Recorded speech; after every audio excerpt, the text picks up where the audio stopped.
Welcome back. In just the past few weeks, 6 people in Connecticut have died in house fires. A 32-year-old man and his dog died in a fire in Cheshire on August 13th. Last Monday in Southington, a 74-year-old man died in an early morning fire at his home on Chafee Landing.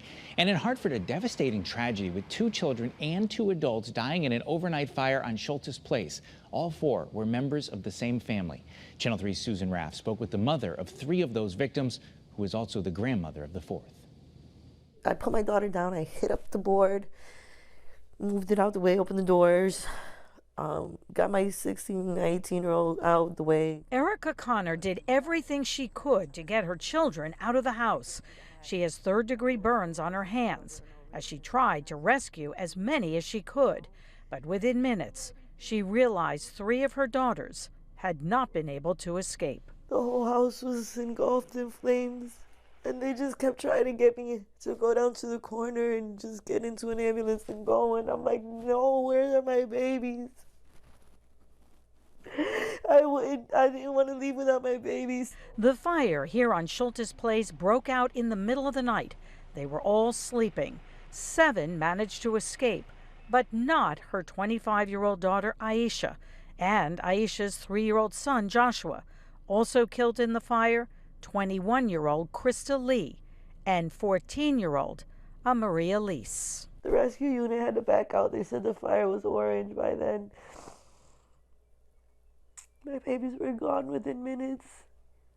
My babies were literally gone within minutes. And I still hoped and prayed when they brought me to the hospital that they would somehow, maybe they jumped out of a window. But sadly, they did not get out safely. And now this mother is suffering an unbearable loss. There are no words. Such heartbreaking video to hear her talk about that. Joining me now to talk about this recent stretch of fatal fires is Cromwell's Fire Marshal Harold Holmes. Thank you for being with us. Thank you for having me. We heard those heartbreaking words from the mother and grandmother there. And what struck me, and I know you know this as a professional, I know this from having covered fires, fires move fast. Fire is fast. Fire doubles in size every 30 seconds. So the key to a fire these days is early warning. So people who aren't familiar with it, or maybe who see these stories would think, gosh, if there was a fire in my house, I would smell the smoke, I would get up, I'd wake my family, and I'd get out. But as you investigate these fires and you talk to people, that may be a tough task if you don't have that really quick warning. It's the early warning, and studies have shown that smoke, your sense of smell at night it diminishes greatly. So that's why smoke alarms are so important, for that audible warning to wake you up out of a deep sleep. All right, so tell me, what's the guidance right now for smoke detectors? If people want to look around their home, what should they have, where should they have them, what do they need to do? Well, you need to have one inside every level of your home. Newer homes built in the last 6, 7, 8 years have to have them in the bedroom, outside the bedrooms, in the hallways.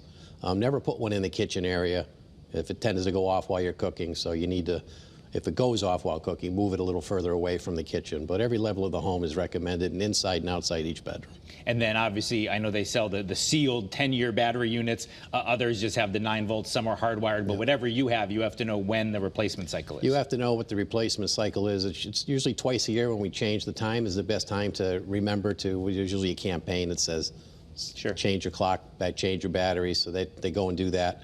The 10-year batteries, if you keep forgetting to change them, if you put the 10-year batteries in.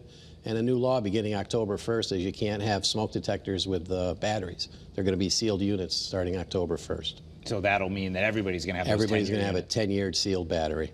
Now, tell me about what you hear when you talk to people. We've all been hearing this stuff in many cases since we were in kindergarten. But is it still something where you just need to remind and say, hey, check your house and look around? Check your house and look around. You see these fires happen mainly in the overnight hours. So that's when they tend to start.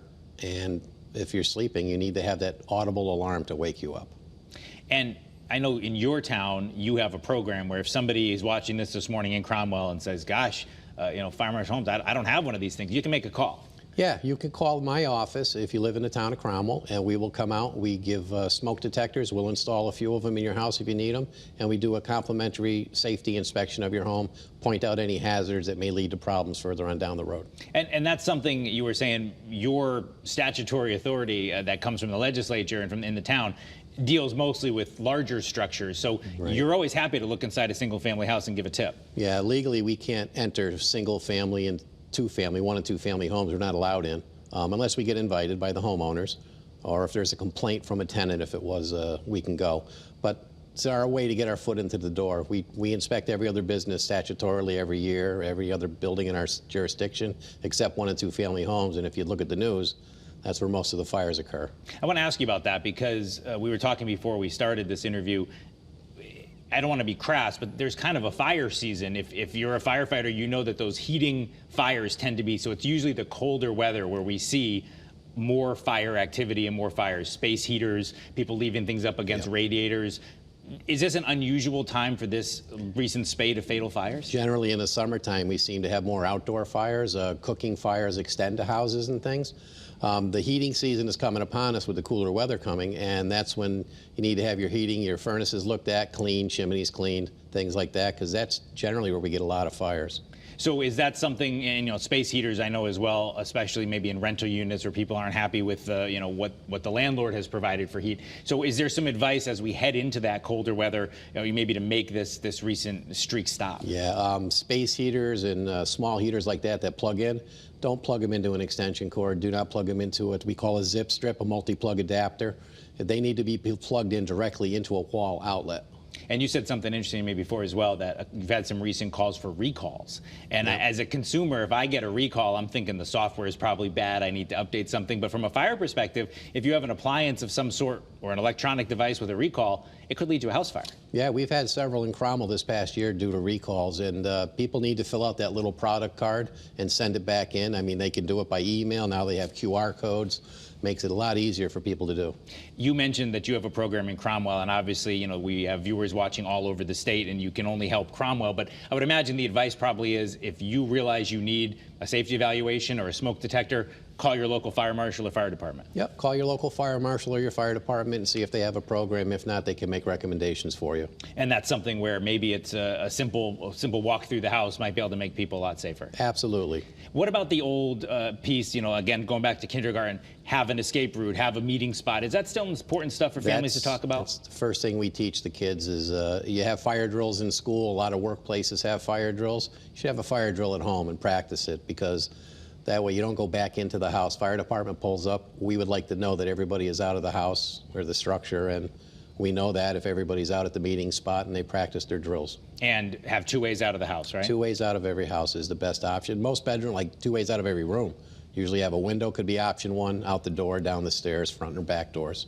We only have about a minute left, but just because we're talking smoke detectors and it's such important advice, tick off again if somebody wants to go around their house and kind of do a self-assessment before they call you or their local fire marshal. What should they look for to make sure that they're safe? First of all, make sure they're working. Push the test button, make sure that it works. Change your batteries twice a year if you don't have the 10-year lithium batteries. Check the date of the smoke detectors. Pull it off the wall where the battery gets replaced. There's a date of manufacture on there. If it's over 10 years, it needs to be changed. They lose their sensitivity. All right, and then as we head into heating season, get that chimney clean. Watch out for those space heaters. And I never heard this before, so this is news you can use. Fill out those recall cards when you buy stuff. Fill out those recall cards. And maybe you'll get avoid a fire. A notification. All right. Harold Holmes, thanks so much for being with us. Important information, and we appreciate you sharing with our viewers. Thanks for having me.